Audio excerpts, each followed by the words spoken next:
kazi ambayo amefanya. Ameongea pikipiki siku ya leo ambayo itamsaidia, na tunaomba Mungu ikienda kwa njia iweze kumsaidia kwa mambo. Mtu alikuwa mgonjwa tutamsaidia, na kuna shida tutaweza Jesus giving back to society. Sina mambo mingi, niko na furaha kwa tumbo leo, nikiongea sana naweza Mungu abariki. Msaidizi wa Mheshimiwa Webale, huyu ndugu Ken alikuja kwangu kama analia. Anasema hana uwezo wa kutembea. Anahangaika umuhimu kutoka usiku town akienda nyumbani, wakoro wanamfahamia.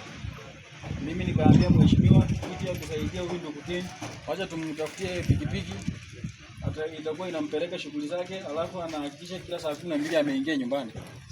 Lakini mheshimiwa akasema mambo ni sawa. Siku ya leo tumeenda tukaletea Ken pikipiki mpya namba KMGT 963D, gari mpya kabisa. Ken ndio huyo amefurahi. Mheshimiwa Webale ni mtu wa kusema na kutenda. Kimilili Generation oye. Ni kusema na kutenda.